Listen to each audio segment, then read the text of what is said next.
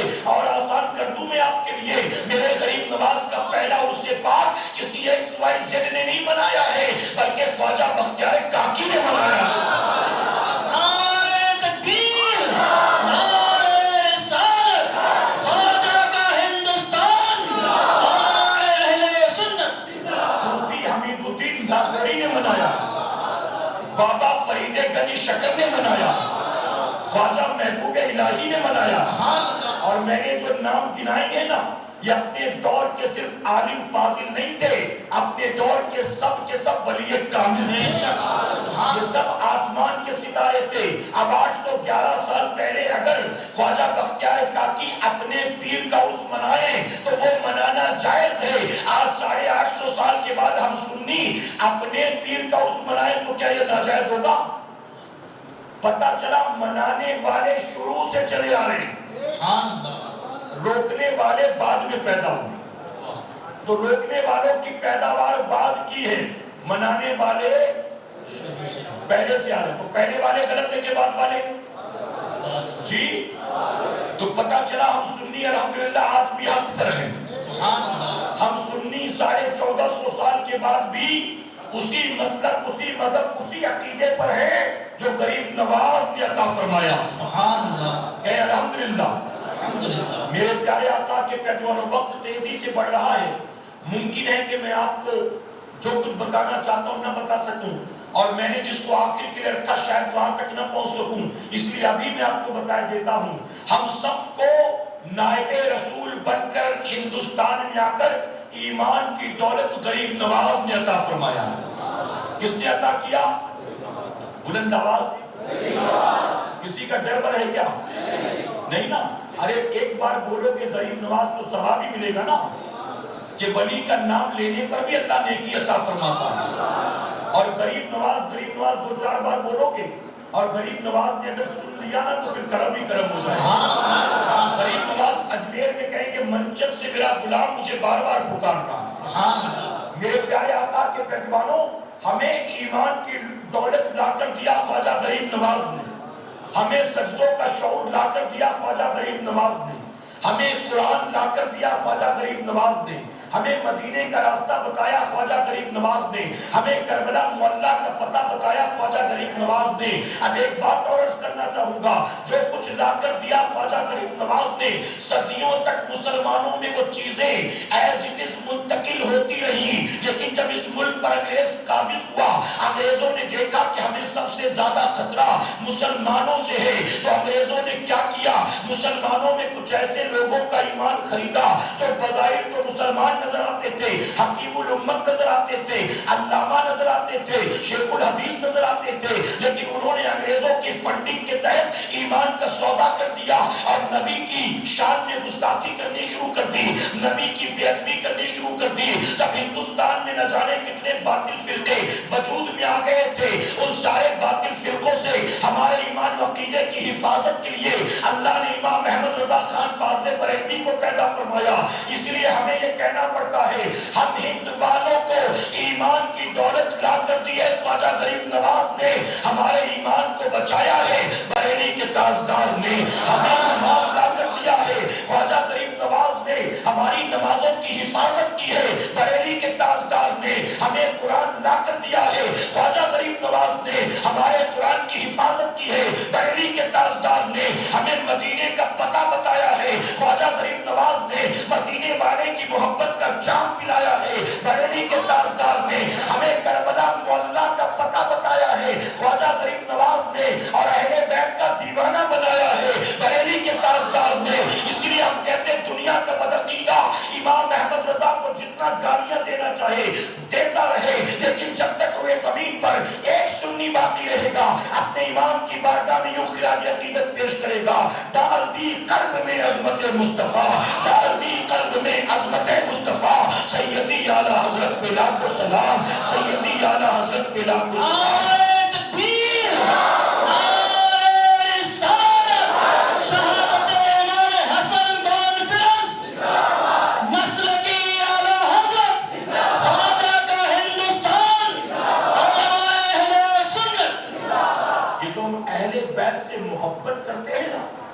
یہ ہمیں ہمارے امام نے سکھایا ہے، بریلی کے تاجدار نے۔ یہ جو مولیاء اکرام سے بزرگان دین سے محبت کرتی ہے ہمیں بریلی کے تاجدار نے سکھایا ہے، تو ان کا ہم پر احسان ہے۔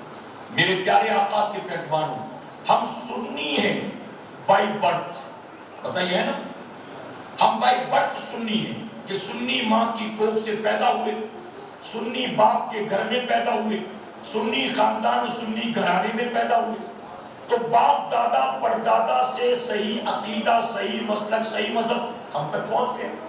لیکن آنے والا وقت کیسا ہے آپ جانتے ہو؟ ایسے میں اپنے بعد اپنے نسلوں کے بھی ایمان و عقیدے کی حفاظت کرنا چاہتے ہو تو ضرورت اس بات کی ہے کہ اپنے دین کو سیکھنے کی کوشش کرو، علم حاصل کرنے کی کوشش کرو کہ انشاءاللہ عالمی تحریک سنی دعوت اسلامی کا جو سالانہ اجتماع ہوتا ہے، ماہانہ اجتماع ہوتا ہے، ویکلی اجتماع ہوتا ہے، درس ہوتا ہے، قافلے نکلتے ہیں، حلقے لگائے جاتے ہیں، ان ساری چیزوں کا مقصد یہی ہے کہ لوگوں کو جمع کر کے ان تک دین کو منتقل کیا جائے، انہیں بتایا جائے۔ ورنہ آپ تو دیکھ رہے ہیں کہ موجودہ دور میں صرف پیار محبت کے جھانسے میں پڑھ کر مسلمان لڑکے لڑکیاں مرتد ہو جا رہے ہیں، پیار محبت کے جھانسے میں۔ اب بتائیے صرف کسی لڑکے کے چکر میں یا صرف کسی لڑکی کے چکر میں جب مسلمان لڑکا یا لڑکی مرتد ہو رہے ہیں، اس کا مطلب ایمان کتنا کمزور ہو چکا ہے نا، اس کا مطلب انہیں پتہ نہیں کہ ایمان کتنی بڑی چیز کا نام ہے۔ اب اگر کسی لڑکے لڑکی کے چکر میں مرتد ہو رہے ہیں، کوئی 25-50 لاکھ کی لالچ دے، کوئی 1-2 کروڑ کی لالچ دے، تو بتاؤ پھر کیا ہوگا؟ ایمان بچانا کتنا مشکل ہو جائے گا۔ اسی لیے میرے پیارے آقا کے پیٹوانوں، صرف رسم و رواج والے سنی مت بنو، علم والے عمل والے سنی بننے کی کوشش کرو کہ انشاءاللہ۔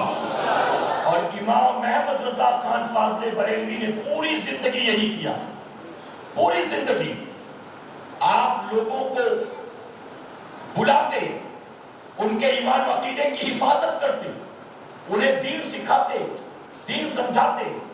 میرے پیارے آقا کے پیغمبر جانتے ایک مرتبہ، حالانکہ امام حسن مجتبیٰ کا ذکر پہلے کرنا تھا لیکن بات آ گئی تو عرض کر دوں، چلو پہلے غلام کا ذکر کر لیتے پھر آقا کا ذکر کریں گے انشاءاللہ۔ تو پہلے غلام کی بات۔ ایک مرتبہ اعلیٰ حضرت عظیم البرکت کی بارگاہ میں ایک شخص آیا جو لکھنؤ سے سفر، حیدرآباد سے سفر کر کے آیا تھا، لیکن سنی نہیں تھا، وہ شیعہ مذہب کا ماننے والا تھا۔ آپ کے مرید نے کہا کہ حضور آپ کا بڑا نام سنا ہے اور آپ کی عقیدت میں آپ کی زیارت کے لیے وہ حیدرآباد سے آیا۔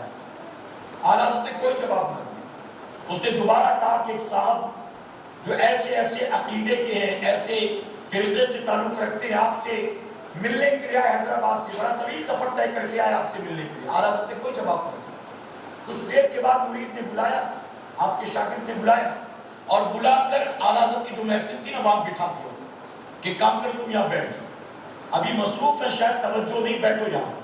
وہ شخص بیٹھا۔ اعلیٰ حضرت نے جب دیکھا کہ وہ محفل میں آ گیا ہے تو آپ نے اپنا رخ پھیر لیا، اپنے چہرے کو آپ نے پھیر لیا۔ وہ کافی دیر تک بیٹھا رہا کہ شاید میری طرف توجہ دے، شاید مجھ سے کوئی گفتگو کریں، شاید مجھ سے کوئی بات چیت کریں۔ اعلیٰ حضرت عظیم البرکت اپنی باتوں میں مصروف تھے، آپ نے اس کی طرف کوئی توجہ نہیں دی۔ آخرکار کچھ دیر انتظار کر کے وہ اٹھا اور چلا گیا۔ اس کے جانے کے بعد جب محفل برخاست ہوئی تو آپ کے شاگرد نے کہا حضور بڑی دور سے سفر طے کر کے آیا تھا، محفل میں آ کر بیٹھ گیا، آپ نے اس کی طرف توجہ نہ دی، اس نے اپنی بے عزتی محسوس کی اور آخرکار شرمندہ ہو کر اٹھ کر چلا گیا۔ آپ اگر اس کی طرف توجہ دے دیتے تو بھلا کیا جانا تھا؟ تو جانتے میرے امام نے کیا فرمایا؟ امام فرماتے جو میرے نبی کے صحابہ کا گستاخ ہو تم یہ توقع کرتے ہو کہ احمد رضا اس کی طرف توجہ دے گا؟ احمد رضا اس کی طرف توجہ دے گا؟ ارے احمد رضا تو اس کا غلام ہے جو میرے نبی کا عاشق ہے، اور جو میرے نبی کے صحابہ کی گستاخی کرے احمد رضا اسے برداشت نہیں کر سکتا۔ یہ ہے امام احمد رضا، اور یہ تعلیم دی میرے امام نے ہمیں، اور اسی نے ہمارے ایمان و عقیدے کی حفاظت کی ہے، ہمارے ایمان و عقیدے کی۔ میرے پیارے آقا علیہ الصلوۃ والتسلیم کے پیروانوں، اعلیٰ حضرت عظیم البرکت کی خدمات، آپ کے کارنامے، آپ کی عظمتیں، آپ کا تقویٰ، آپ کی عبادت آپ کا عشق رسول، ان سارے عنوانات پر گفتگو کا موقع نہیں. صرف ایک دو بات عرض کروں گا مختصر. اجازت ہے آپ کی؟ میری بات سمجھ میں آ رہی ہے؟ تھکے تو نہیں آپ؟ ایک بار ذرا سبحان اللہ کہتے ہیں. اعلیٰ حضرت عظیم البرکت کے بارے میں ہم اپنے آپ کو سنی کہلاتے ہیں، بریلوی کہلاتے ہیں. ابھی تو آپ نے منقبت سنی، بریلوی کہلاتے ہیں. لیکن میں معذرت کے ساتھ کہوں گا، سنی اور بریلوی کہلانے والے بھی کسی شخص سے اگر اعلیٰ حضرت عظیم البرکت کے بارے میں پوچھو تو اس کو کچھ بھی معلوم نہیں.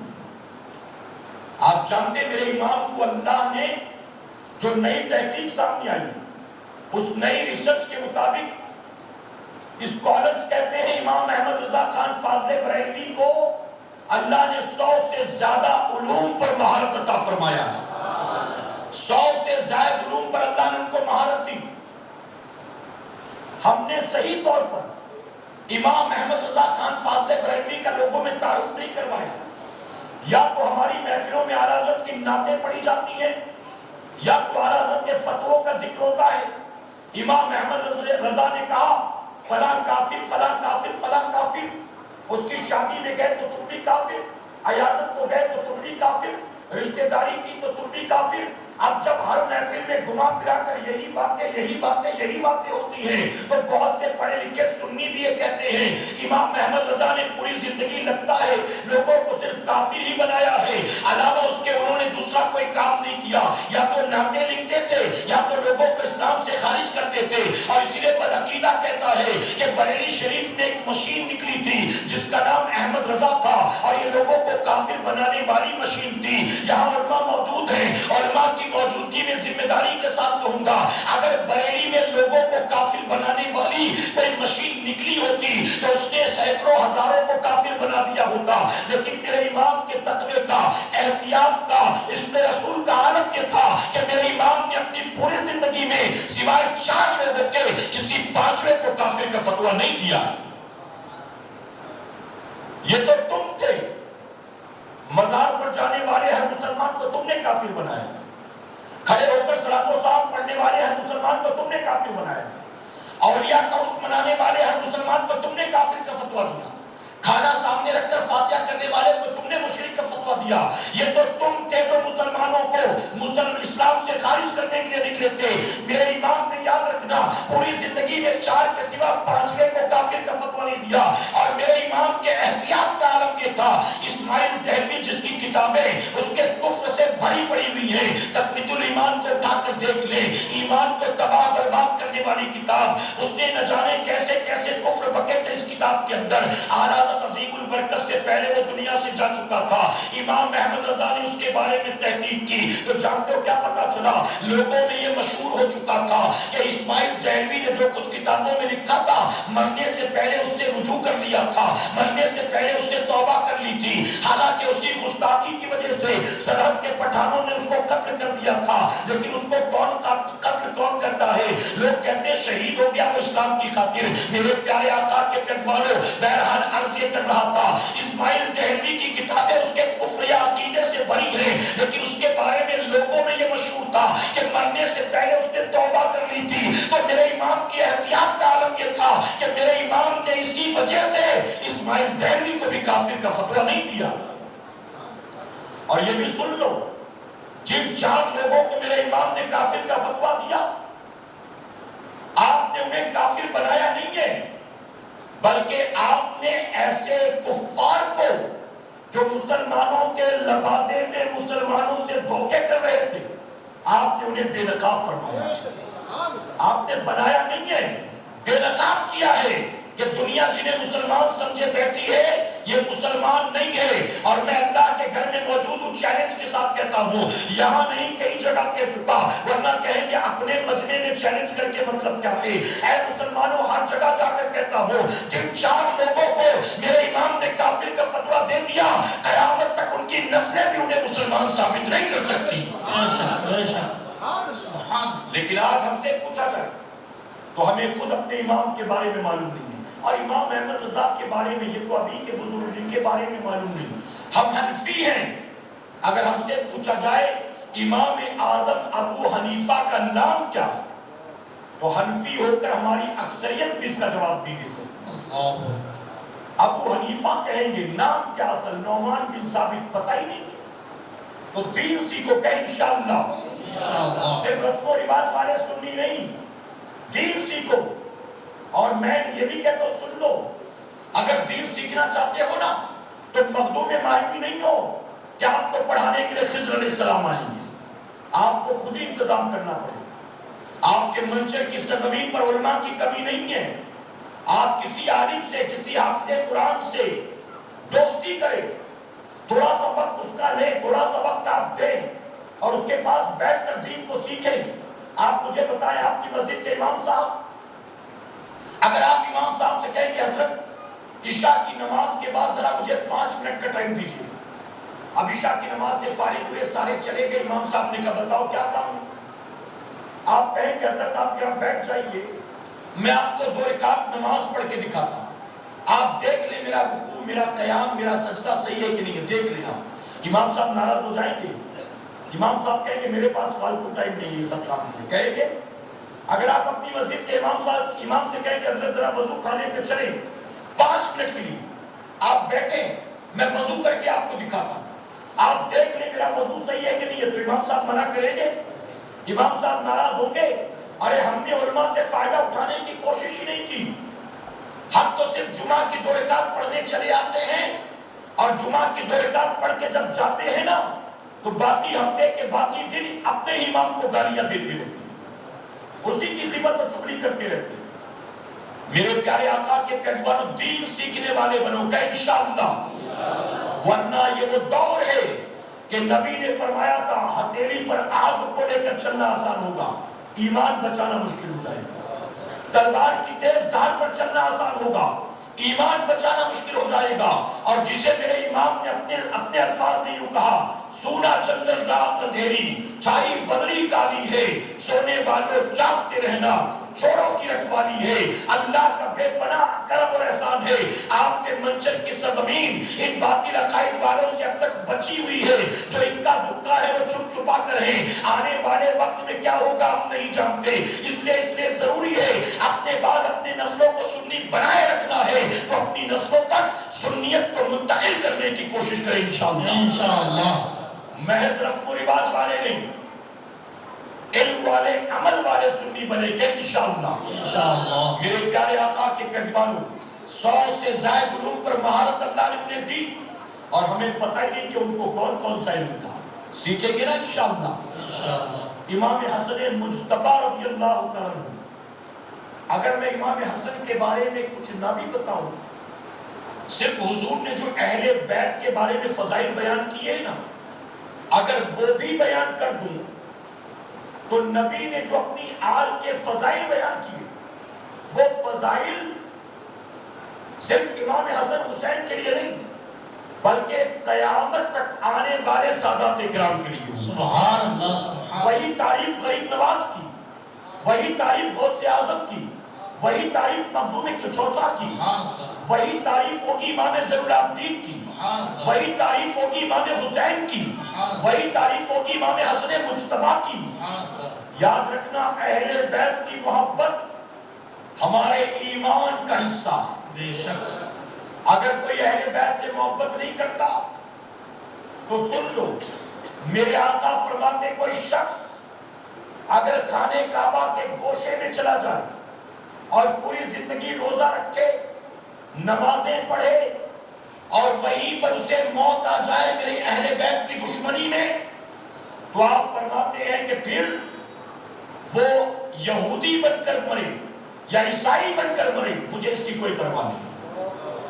یعنی اگر میری اہل بیت سے دشمنی رکھتا ہے تو خانے کعبہ کے سائے میں حالت روزہ میں حالت سجدہ میں مر جائے، نبی نے فرمایا پھر چاہے یہودی بن کر مرے چاہے عیسائی بن کر مرے، مجھے اس کی کوئی پرواہ نہیں. مشکات شریف کی حدیث مبارکہ میرے آقا فرماتے ہیں میری اہل بیت تمہارے لیے کشتی نوح کی طرح، کہ جو کشتی نوح میں سوار ہوا وہ پار ہوا اور جو سوار نہ ہوا وہ ہلاک ہوا. تو فرماتے ہیں میری اہل بیت تمہارے لیے کشتی نوح کی طرح، کہ جس نے ان کے دامن کو پکڑ لیا وہ گویا پار ہو گیا. بے شک. اور اسی مشکات شریف میں دوسری حدیث میرے نبی فرماتے ہیں میرے صحابہ آسمان کے ستاروں کے مانند. سبحان اللہ سبحان اللہ. جس نے منزل تک پہنچنا ہو میرے صحابہ کے دامن سے وابستہ ہو جائے. فرماتے ہیں میرے صحابہ آسمان کے ستاروں کے مانند. اور جس کسی نے کسی صحابی کا دامن پکڑ لیا وہ اپنی منزل مقصود تک پہنچ جائے. بے شک. اور علامہ فخر الدین رازی دونوں حدیثوں کو سامنے رکھ کر فرماتے ہیں جب کشتی کا سوار سمندر کے سفر پر نکلتا ہے نا تو منزل تک کیسے پہنچتا ہے؟ وہ ستاروں کے ذریعے اپنے راستے پار کرتا ہے. اس کی خاطر ستارے ہوتے ہیں جو اسے راستہ بتاتے ہیں. تو آپ فرماتے ایک جگہ نبی نے اپنی آل کو کشتی نوح کہا اور دوسری جگہ صحابہ کو آسمان کے ستارے. فرماتے گویا تم کشتی نوح میں یعنی تم نبی کی آل سے محبت کرو اور تم صحابہ کے دامن کو تھامے رکھو اللہ تمہیں منزل تک پہنچا دے گا. اس لیے میرے امام فرماتے ہیں اہل سنت کا ہے بیڑا پار اصحاب حضور. اہل سنت کا ہے بیڑا پار اصحاب حضور. نجم ہے اور نام ہے اطرت رسول اللہ. سبحان اللہ سبحان اللہ. مقام پر میرے نبی نے فرمایا میں تمہارے درمیان دو چیزیں چھوڑ کر جا رہا ہوں. جس کسی نے ان دو چیزوں کو مضبوطی سے تھاما وہ کامیاب ہو جائے گا. اس کا ایمان محفوظ ہو جائے گا. وہ دو چیزیں کیا نبی فرماتے ہیں؟ ایک تو قرآن ہے اور دوسرا میری اہل بیت. سبحان اللہ. یہ نبی کی اہل بیت کے فضائل ہیں. اور کتنے فضائل ہیں جانتے ہو؟ امام شافعی رحمۃ اللہ علیہ ہر وقت اہل بیت کا ذکر کرتے تھے. اہل بیت کا ذکر کرتے تھے. بعض لوگوں نے کہا ہر وقت اہل بیت کرتے ہو کہیں تم شیعہ تو نہیں ہو گئے؟ تو آپ نے کیا فرمایا تھا جانتے ہو؟ آپ فرماتے اگر اہل بیت کی محبت رافضیت ہے تو ہاں جاؤ جا کر کہہ دو کہ شافعی رافضی ہو گیا. کیا بات ہے. واہ. اہل بیت کی محبت آج بہت سارے معذرت کے ساتھ بولوں گا اگر ہم اہل بیت سے محبت کرتے ہیں تو اس سے مراد یہ نہیں ہے کہ ہم رافضی ہو گئے. ہمارے دلوں میں اہل بیت کی محبت ہے لیکن ہمارے دلوں میں عقیدہ اہل سنت والا ہے. سبحان اللہ سبحان اللہ. آج سنیوں میں بھی ایک فرقہ ایسا پیدا ہو گیا جو اہل بیت کی محبت کے نام پر صدیق اکبر کو گالی دیتا ہے, عمر فاروق اعظم کو گالیاں دیتا ہے. نبی کے صحابہ جن کے بارے میں نبی نے فرمایا میرے تمام صحابہ آسمان کے ستاروں کے مانند ہیں. نبی نے یہ نہیں کہا جنہوں نے ہجرت سے پہلے کلمہ پڑھا وہ ستاروں کے مانند ہیں, جو بدر میں آئے تھے وہ ستاروں کے مانند ہیں, جو حج میں آئے تھے وہ ستاروں کے مانند ہیں. ارے بلکہ اس میں وہ صحابی بھی شامل ہو گیا جو صبح 10 بجے آیا, نبی کے ہاتھ پر توبہ کی, کلمہ پڑھا, مسلمان بنا اور گھر جانے سے پہلے اس کا انتقال ہو گیا. ابھی ایک وقت کی نماز نہ ملی تھی, ابھی ماہ رمضان نہ ملا تھا, نہ اس نے سجدہ کیا, نہ اس نے روزہ رکھا, نہ اس نے زکات دی, نہ اس نے حج کیا, کلمہ پڑھا, دنیا سے چلا گیا. نبی کے فرمان میں وہ صحابی بھی شامل ہو گیا. اللہ اسے بھی آسمان کا ستارہ بنا دے گا. نعرہ تکبیر, نعرہ رسالت, جشن امام احمد, جشن امام حسن کانفرنس, مسلک اعلی حضرت علماء اہل سنت. سنیوں میں جو اہل بیت کی محبت کا دعویٰ کرے علی علی علی علی کرے لیکن ان کا عقیدہ بھی رافضیوں والا تو پھر ظاہر ہے کہ وہ سنی نہیں ہے, پھر وہ سنی نہیں ہے. اور ایسے لوگ بہت تیزی سے پھیل رہے ہیں. ان سے بھی ہمیں اپنے ایمان و عقیدے کی حفاظت کرنا ہے. اسی لیے میرے نبی نے فرمایا دو چیزیں, قرآن, اہل بیت اور ساتھ ہی فرمایا میری آل کشتی نوح اور میرے صحابہ آسمان کے ستارے. اب ایک کو پکڑو گے دوسرے کو چھوڑو گے تو منزل تک پہنچو گے. میرے پیارے آقا علیہ الصلوۃ والتسلیم کے پیروانوں, میں یہاں پر ان کے عقائد بیان نہیں کر سکتا. میں نہیں چاہتا کہ کسی طرح کا مسئلہ ہو, لیکن کسی محفل میں آپ کو بتاؤں گا وہ جو اہل بیت کی محبتوں کے دعوے کرتے ہیں, قرآن کے بارے میں ان کا عقیدہ کیا ہے, اپنے نبی کے بارے میں ان کا عقیدہ کیا ہے, نبی کے صحابہ کے بارے میں ان کا عقیدہ کیا ہے. لیکن ایک بات میں مفتی صاحب اور علماء کی موجودگی میں آپ کو بتاتا چلوں, عقائد اہل سنت میں یہ چیز شامل ہے. نبی 1,24,000 صحابہ اکرام میں اگر کوئی مسلمان کہلانے والا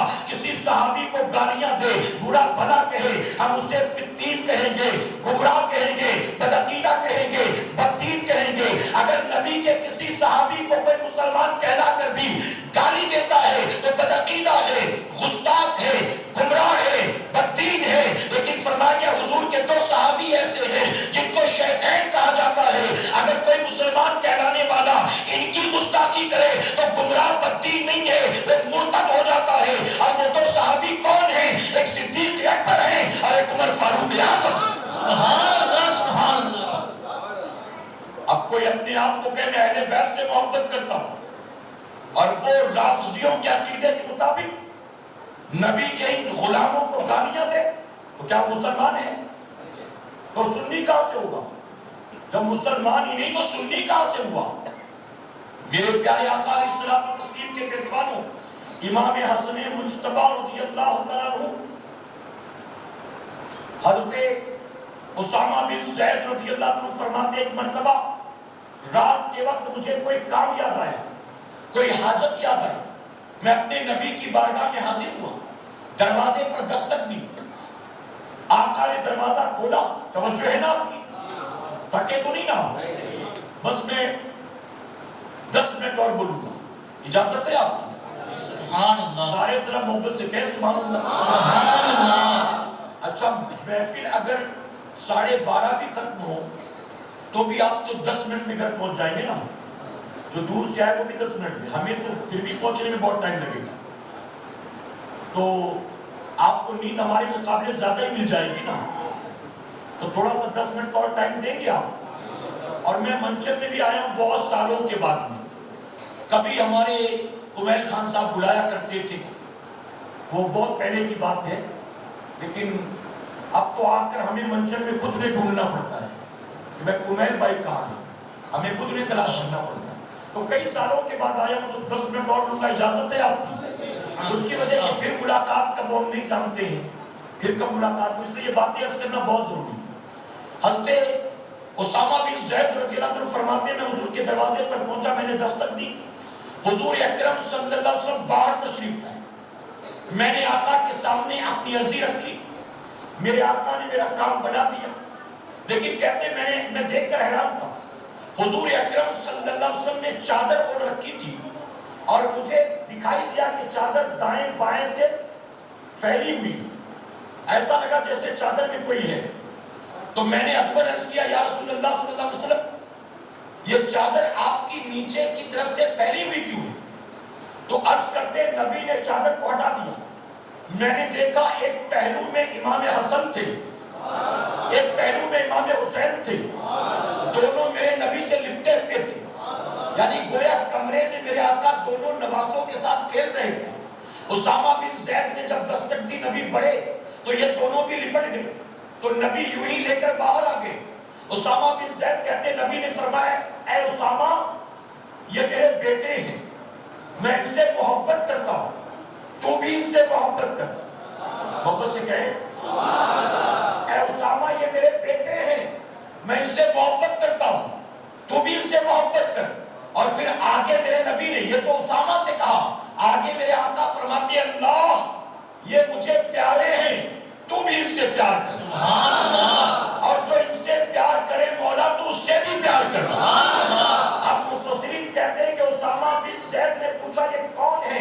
نبی صرف کہتے تھے میرے بیٹے میرے نواسے میں ان سے پیار کرتا، اسامہ سے مخاطب ہوتے بات ختم ہو جاتی، لیکن اسی موقع پر نبی نے قیامت تک آنے والی امت کو بتا دیا اللہ کے پیارے بننا چاہتے ہو تو نبی کی آل سے محبت کرو۔ سبحان اللہ سبحان اللہ۔ اور ایک مقام پر صدیق اکبر فرماتے ہیں، صدیق اکبر فرماتے ہیں کہ نبی منبر پر خطبہ دے رہے تھے، امام حسن آ گئے، چھوٹے بچے تھے، اچھا عمر کے اعتبار سے کہہ رہا ہوں تاکہ سمجھ میں آ جائے، ورنہ وہ کب چھوٹے تھے بنا بتائیے؟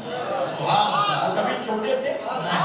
اچھا بات آ گئی تو ایک بات عرض کر دوں، اجازت دو آپ سے، نبی کی حال کی بات، سیدنا سرکار غوث اعظم کی ولایت کے جب ڈنکے بجنے لگے نا چاروں طرف چرچے ہونے لگے، تو آپ کی جو دائی تھی جس نے بچپن میں کھلایا تھا وہ آتی ہے، آنے کے بعد کہتی ہے بیٹا عبد القادر، چونکہ دائی تھی نا، محبت سے بیٹا عبد القادر میں ایک سوال پوچھنا چاہتی ہوں، ایک مسئلہ ابھی تک حل نہیں ہوا، کیا حل کر دے گا؟ تو کہا بتائیے کیا مسئلہ ہے؟ تو دائی کہتی ہے کہ جب آپ بچے تھے نا تو اس وقت کبھی کبھی بغداد کے بچے ضد کرتے تھے آپ سے اور آپ ان کے ساتھ لکا چھپی کھیلنے چلے جاتے تھے، ہائیڈ اینڈ سیک کھیلنے، حالانکہ کبھی کھیلتے نہیں تھے غوث پاک، لیکن بچے جب پیچھے لگ جاتے تھے تو دل رکھنے کے لیے کبھی کبھی آپ چلے جاتے تھے۔ دائی نے کیا کہا؟ دائی نے کہا آپ بچپن میں، یہ نہیں کہا جب آپ چھوٹے تھے، کیونکہ غوث پاک تو ماں کی گود میں بھی کبھی چھوٹے نہیں تھے۔ سبحان اللہ، سبحان اللہ۔ اللہ کا ولی چھوٹا ہوتا ہی نہیں، یہ تو ہم کو سمجھانے کے لیے آپ کو کہہ دیتی، ورنہ وہ چھوٹے کبھی تھے بھلا بتاؤ؟ یہ تو پیدا ہی بڑے ہوتے ہیں، سبحان اللہ، سبحان اور جو ان سے جڑ جائے اللہ انہیں بھی بڑا فرما دیتا ہے۔ اللہ۔ تو اس نے کہا بچپن میں جب بچے بزید ہوتے آپ کھیلنے جاتے ان کا دل رکھنے کے لیے ہائیڈ اینڈ سیک کھیلتے تھے، تو بچے جہاں بھی چھپتے آپ انہیں ڈھونڈ لیتے تھے، لیکن جب آپ چھپتے تھے تو کوئی ڈھونڈ ہی نہیں پاتا تھا، لوگ یہاں وہاں ڈھونڈتے کسی کو نہیں ملتے تھے۔ بیٹا مجھے بتا دو چھپتے کہاں تھے آپ؟ کیونکہ میں وہی رہتی تھی، میں بھی دیکھتی تھی، بچے کھڑکی کے پیچھے دیکھتے، دروازے کے پیچھے دیکھتے، کمرے کے اندر جا کر دیکھتے، کھاٹ کے نیچے تلاش کرتے، چھت پر جا کر ڈھونڈتے، آپ نہیں ملتے ہی نہیں تھے۔ بچے چھپتے تھے تو فوراً آپ ڈھونڈ نکالتے، آپ چھپتے تو کوئی ڈھونڈ ہی نہیں پاتا تھا، آخر کہاں چھپتے تھے؟ تو جانتے غوث پاک مسکرا کر فرماتے ہیں مائی کیا تو جاننا چاہتی کہ میں کہاں چھپتا تھا؟ کہتی یہی پوچھنے تو آئی ہوں۔ غوث پاک کہتے مائی میں کھڑکی دروازے چھت کمرے میں نہیں چھپتا تھا، میں تو چاند میں چھپ جایا کرتا تھا۔ اب وہ دیہات کی رہنے والی تھی عورت بیچاری، بریلی کی تو نہیں تھی، دیہات کی عورت تھی، غریب، حیران رہ گئی، کہتی چاند میں چھپ جاتے تھے؟ مجھے سمجھ میں نہیں آیا چاند میں کیسے چھپتے تھے؟ آپ فرماتے میں چھپ جاتا تھا۔ کہتی اچھا ٹھیک ہے، کیا آج بھی چھپ کے دکھا سکتے ہو؟ اگر چاند میں چھپ جاتے تھے آج بھی چھپ کے دکھا سکتے ہو؟ تو غوث پاک مسکرا کر فرماتے مائی وہ میرا بچپن تھا، میں چاند میں چھپا کرتا تھا، اب تو مجھ میں سینکڑوں چاند چھپے رہتے ہیں، اب تو مجھ میں سینکڑوں چاند چھپے رہتے ہیں۔ تو امام حسن مجتبی صدیق اکبر فرماتے ہیں نبی خطبہ پڑھ رہے تھے، امام حسن آئے، آپ ابھی بچپن میں تھے، نبی نے جب آپ کو دیکھا تو خطبہ روک دیا، یہاں تک کہ امام حسن آئے آپ کو نبی نے گود میں اٹھا لیا، اس کے بعد اپنے بغل میں منبر پر بٹھا لیا۔ فرماتے ہیں نبی خطبہ دے رہے تھے اور بغل میں بیٹھ کر امام حسن کنکریوں سے کھیل رہے تھے۔ جناب ابو ہریرہ کہتے ہیں میرے آقا جب نماز پڑھتے حالت نماز میں امام حسن آ کر ان کی گردن پر بیٹھ جاتے تھے۔ یہی روایت امام حسین کے بارے میں بھی ہے نا، یعنی نبی اپنے نواسوں سے اتنی محبت کرتے تھے کہ آپ کے نواسے حالت نماز میں حالت خطبہ میں بھی آپ کی بارگاہ میں حاضر ہو جاتے ہیں۔ کہتے امام حسن آ کر آپ کی گردن پر سوار ہو جاتے تھے اور نبی اپنے سجدے کو طول دے دیتے تھے۔ امام حسن جب اپنی مرضی سے اترتے تب نبی سجدے سے سر اٹھاتے تھے اور فرماتے کبھی کبھی رکوع میں جب امام حسن نبی کو رکوع میں دیکھتے آپ کے پیروں کے درمیان جانا چاہتے تھے تو امام حسن کے لیے میرے نبی حالت رکوع میں اپنے پیر کو پھیلا دیتے تھے۔ کتنی محبت! میرے پیارے آقا کے پیٹ میں ایک مرتبہ امام حسن کو اپنی گردن پر بٹھا کے میرے نبی مدینے کی گلیوں سے گزر رہے تھے، کسی صحابی نے دیکھا، دیکھ کر مسکرائے واہ بیٹا کتنی اچھی سواری ہے تیری، تو میرے نبی مسکرا کر فرماتے تمہیں صرف سواری نظر آتی ہے، سوار نظر نہیں آتا ہے، ارے یوں کہو کہ سواری بھی اچھی ہے، سوار بھی کتنا اچھا ہے۔ سبحان اللہ، سبحان اللہ۔ میرے پیارے آقا کے پیغمبر امام حسن 15 رمضان المبارک کو آپ کی ولادت ہوئی، ولادت کے بعد مولا کائنات سے میرے نبی نے فرمایا علی تمہیں بہت بہت مبارک ہو، تم اپنے بیٹے کا نام رکھو، تو مولا کائنات نے عرض کیا آقا آپ نام رکھیں گے، ان کا نام آپ رکھیں گے میں نہیں، تو میرے نبی نے فرمایا کہ اس کا نام اللہ رکھے گا، میں بھی نہیں رکھتا، اس کا نام میرے نواسے کا نام اللہ رکھے گا۔ جب نبی نے فرمایا تو جبرائیل علیہ السلام حاضر ہوئے اور جبرائیل علیہ السلام نے آ کر عرض کیا آقا اللہ آپ کو نواسے کی ولادت کی مبارکباد دیتا ہے، سبحان اللہ۔ جس کی مبارکباد اللہ دے رہا ہو اپنے محبوب کو، اللہ تمہیں نواسے کی ولادت کی مبارکباد دیتا ہے، اور اللہ فرماتا ہے کہ جو ہارون علیہ السلام کے بیٹے کا نام تھا وہی نام اپنے نواسے کا رکھ دو۔ اب روایتوں میں آتا ہارون علیہ السلام کے بیٹے کا نام شبر تھا جس کا مطلب حسن ہوتا ہے، تو میرے نبی نے اپنے نواسے کرم حسن رکھ دیا۔ سبحان اللہ۔ اور مولا کائنات فرماتے ہیں کہ میرا بیٹا حسن کمر سے لے کر سر تک حضور کے مشابہ تھا۔ سبحان اللہ۔ یعنی کمر سے سر تک بالکل حضور کے مشابہ، اور فرمایا کہ امام حسین کمر سے لے کر پاؤں تک میرے نبی کے مشابہ تھا۔ سبحان اللہ۔ یعنی آدھا امام حسن کی طرح اور آدھا امام حسین میرے نبی کی طرح۔ میرے پیارے آقا علیہ السلام تسلیم کے پیروانوں، اب چونکہ ہم سنیوں کے یہاں کرامات سننے کا بڑا شوق ہے، تو امام حسن کی ایک کرامت بھی بتا دوں میں آپ کو، اجازت ہے آپ؟ میرے پیارے آقا کے پیارے امام حسن نے، اچھا یہ کرامت نہیں آپ کی عبادت تھی، امام حسن نے اپنی زندگی میں 25 پیدل حج ادا فرمائے۔ سبحان اللہ۔ محبت سے کہیں سبحان اللہ۔ ارے آج کوئی ایک نکل جائے نا تو دنیا تڑپتی ہے اس کو دیکھنے کے لیے۔ آج کوئی ایک نکل جائے نا، پہلے کہتے تھے نیکی کر دریا میں ڈال، اب کہتے ہیں نیکی کر فیس بک پہ ڈال، نیکی کر جو ہے سوشل میڈیا پہ ڈال، اب تو وہ دور آ گیا نا۔ امام حسن نے 25 پیدل حج کیے، حالانکہ آپ کے قافلے میں ایک سے مہنگے سے مہنگے اونٹ رہتے تھے، اونٹ پر آپ کا سامان سفر لگا ہوتا، لیکن آپ سوار نہیں ہوتے تھے، آپ پیدل جاتے تھے۔ آپ کو خوشی سی بات کی تھی، یہ نہیں تھا کہ غربت تھی، مجبوری تھی، سواری نہیں تھی، ایسا نہیں تھا۔ اور آج جو پیدل گیا نا، میں تو کہتا ہوں آج کے دور میں اگر کوئی پیدل جائے نا تو پیدل جانے میں فلائٹ سے جانے کے مقابلے زیادہ خرچہ ہو جائے۔ ہر کنٹری کا ویزا لینا ہوگا کہ نہیں لینا ہوگا؟ آپ ذرا سوچیں، عمرہ کا ویزا آج کے دور میں کتنے کا مل رہا ہے، حج کا ویزا کتنے کا مل رہا ہے، اور حج کا ویزا جب مل رہا ہے 20-25 ہزار کا، تو ہر کنٹری کا ویزا جو یہاں سے لے کر وہاں تک لگانا ہے آپ کو کتنے کا لگے گا، ذرا سوچو۔ میرے پیارے آقا کے پیروانوں، تو بہرحال آج اگر کوئی ایک پیدل نکل جائے تو سوشل میڈیا پر لوگ اس کو فالو کرنا شروع کر دیتے ہیں۔ حج پر جا کر وہاں کیا بنے گا اللہ بہتر جانے، لیکن انڈیا سے لے کر مکے پہنچنے تک 1,00,000-2 لاکھ فالوور تو مل ہی جاتے ہیں، ٹویٹر پر، انسٹاگرام پر، یوٹیوب پر، فیس بک پر۔ پھر وہاں جا کر وہ نماز پڑھے گا تو بھی ویڈیوگرافی ضروری ہے، قرآن پڑھے گا تو بھی شوٹنگ کرانا ضروری ہے، کیونکہ لوگ انتظار کر رہے ہوتے ہیں آج کہاں پہنچا، فلاں ملک میں پہنچا کہ نہیں پہنچا، پہنچے گا کہ نہیں پہنچے گا، حج ہو گیا کہ نہیں ہو گیا۔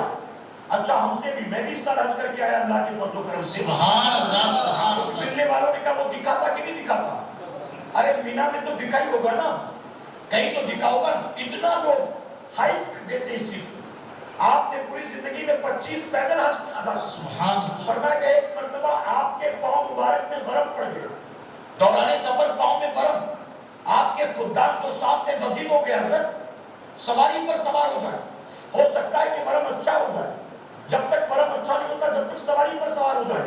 آپ فرماتے نہیں میں سواری پر سوار نہیں ہوں گا، میں نکلا ہوں پیدل حج کے ارادے سے، پیدل ہی حج کا سفر طے کروں گا۔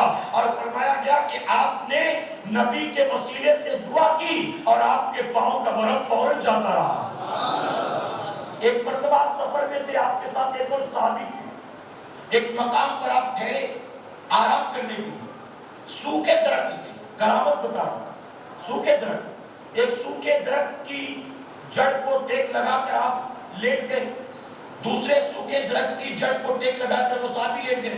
اب چونکہ پیدل سفر کر رہے تھے، جب کچھ راحت ملی نا تو اب وہاں کھجوروں کے سوکھے درخت تھے پورے باغ میں، ان کے دل میں لیٹے لیٹے تمنا پیدا ہوئی صحابی کی کہ اگر یہاں پر تازہ کھجوریں بھی کھانے کو مل جاتی نا تو مزہ آتا۔ ابھی دل میں سوچا تھا، امام حسن وہاں سے آواز دے کے کہتے ہیں تازہ کھجوریں کھانے کا دل ہے، ابھی انتظام کیے دیتا ہوں، ابھی انتظام۔ فرماتے ہو صحابی کہتے ہیں ہم جب داخل ہوئے تھے اس باغ میں کھجوروں کے سارے درخت سوکھے تھے، ہم نے دیکھ لیا کوئی ہرا درخت نہیں تھا، لیکن جیسے امام حسن مجتبیٰ نے کہا اچانک ایک کھجوروں کا ہرا بھرا درخت نمودار ہو گیا جس پر تازہ کھجوریں لگی ہوئی تھی۔ وہ کھجوریں ہم نے توڑی، خود بھی میں نے کھایا، امام حسن کو بھی میں نے کھلایا، اور کھانے کے بعد جب ہمارا پیٹ بھر گیا میں نے پھر تلاش کیا تو وہ پیٹ مجھے کہیں نظر نہیں آیا۔ گویا زبان سے نکل گیا، رب نے غیب سے انتظام فرمایا۔ امام حسن کا دسترخوان مدینے میں بڑا مشہور تھا، امام حسن کا دسترخوان سال بھر لگا رہتا تھا اور فقیر فقراء آ کر وہاں سے فیضیاب ہوتے تھے. اور امام حسن فرمایا کہ اتنے سخی تھے کہ کبھی کبھی ایک دن میں 1,00,000 دینار لوگوں میں تقسیم کر دیا کرتے تھے. کبھی کوئی ضرورت مند آتا, آپ کے پاس کچھ نہ ہوتا, آپ اس سے کہتے بیٹھ جا کچھ دیر کے لیے, ابھی انتظام ہو جائے گا. اس کی ضرورت مختصر ہوتی, آپ کی بارگاہ میں کہیں سے ہدیہ آتا اور وہ ہدیہ جو ہے 1,00,000-2,00,000 دینار و درہم کا ہوتا. امام حسین لیتے قبول کرتے, امام حسن لیتے قبول کرتے اور اس کے بعد ضرورت مند کو بلاتے, وہ سارا اس کے حوالے کر دیتے. وہ دیکھ کر حیران ہو جاتا, کہتا حضرت یہ میری ضرورت سے کئی گنا زیادہ ہے, آپ میری ضرورت بھر کر دے دیں, باقی لے لیں. اس نے آپ کو تحفہ دیا ہے, آپ نے فرمایا اس نے جو تحفہ دیا میں نے قبول کر لیا, اب یہ میری طرف سے تیرے لیے تحفہ ہے, تو بھی قبول کر لے. سبحان اللہ سبحان. یہ امام حسن کی سخاوت کا علم تھا. بہت سی باتیں, اب آخری بات درس کروں گا, اجازت ہے آپ کی. امام حسن نے جب میرے نبی نے صدیق اکبر راوی, امام حسن گود میں تھے, میرے نبی نے صحابہ سے مخاطب ہو کر فرمایا تھا میرا یہ بیٹا مجھے امید ہے کہ مسلمانوں کے 2 بڑے گروہوں کے درمیان صلح کرانے والا ہے. مسلمانوں کے 2 بڑے گروہوں کے درمیان صلح کرائے گا میرا یہ بیٹا. اور امام حسن نے یہی کیا. مولا کائنات کی شہادت کے بعد تقریباً 40,000 لوگ متفق ہوئے اور ان کے مشورے پر آپ کو مسلمانوں کا خلیفہ بنایا گیا. 40,000 مسلمانوں کی رائے پر آپ امیر المومنین بنے, لیکن کچھ لوگ مخالفت میں کھڑے ہو گئے, بغاوت میں کھڑے ہو گئے. امام حسن نے دیکھا قریب مسلمانوں کے 2 گروہوں میں بہت گھماسان جنگ ہونے والی, تو آپ نے صلح کی, اور صلح کی تو آپ نے کچھ شرطوں کے ساتھ خلافت حضرت امیر معاویہ رضی اللہ عنہ کے حوالے کر دی. اب جب آپ نے حضرت امیر معاویہ کے حوالے خلافت کی تو کچھ آپ کے چاہنے والے بھی آپ کے دشمن بن گئے, اور اسی دشمنی کی وجہ سے امام حسن کو تقریباً 6 مرتبہ زہر دیا گیا. پہلی مرتبہ شربت میں ملا کر آپ کو سخت زہر پلایا گیا. رات کے وقت آپ نے پیا, رات طبیعت بہت زیادہ خراب ہوئی, تاریخ کی کتابوں میں آتا زہر رات کو پلایا گیا کہ صبح ہوتے ہوتے معاذ اللہ آپ کا کام تمام ہو جائے گا. رات طبیعت میں گھبراہٹ الجھن پیدا ہو گئی, تکلیف ہوئی, تو امام حسن کسی ڈاکٹر کے پاس نہیں گئے, اپنے نبی کے روضے پر حاضر ہو گئے. وہاں جا کر حضور کے روضے پر دعا کی, فرمایا اللہ نے زہر کے اثر کو زائد فرما دیا. تکلیف جاتی رہی, دشمن انتظار میں تھے کہ صبح موت کی خبر آئے گی, لیکن ان کا سارے منصوبے پر پانی پھر گیا. پھر ان لوگوں نے کیا کیا, چند تھوڑے دنوں کے بعد کھجور کے اندر زہر ملا کر دیا. آپ نے وہ کھجور زہر آلود 6-7 کھجوریں کھا لی, پھر زہر نے اپنا کام شروع کیا. امام حسن رضی اللہ عنہ پھر دوبارہ نبی کی بارگاہ میں پہنچے, آقا کی بارگاہ میں دعا کر دی, اللہ نے زہر کے اثر کو پھر جو ہے ختم فرما دیا.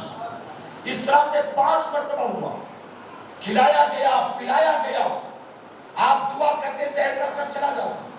آخر میں جانتے ہو روایتوں میں آتا ہے کہ ہیرے کی کلی کو پیس کر آپ کو پلایا تھا, جسے آج کے دور میں سائنائڈ کہتے ہیں نا.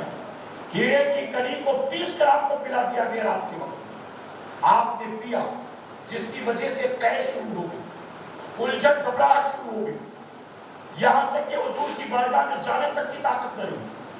آپ نے اپنے بھائی امام حسین کو بلایا. امام حسین نے پوچھا میرے بھائی بتاؤ یہ زہر آپ کو دیا کس نے؟ آپ فرماتے ہیں اہل بیت کسے کہتے دیکھو, آپ فرماتے جس کے بارے میں میرا گمان ہے کہ اس نے مجھے زہر دیا ہے, تو تمہیں اس سے بدلہ لینے کی ضرورت نہیں. اگر میں تمہیں بتا دوں تو تم کیا کرو گے, قتل کرو گے نا. امام حسین نے کہا ہاں میں اس کا قتل کر کے آپ کا بدلہ لوں گا. آپ فرماتے جس کے بارے میں میرا گمان ہے کہ اس نے مجھے زہر دیا, اگر واقعی وہی میرا قاتل ہے تو تمہیں بدلہ لینے کی کوئی ضرورت نہیں ہے, اس سے بدلہ لینے کے لیے میرا اللہ ہی کافی. اور جس کے بارے میں میرا گمان ہے کہ وہ اس نے مجھے زہر دیا, اگر واقعی وہ میرا قاتل نہیں ہے اور میں اس کا نام لے لوں تو خام ایک بے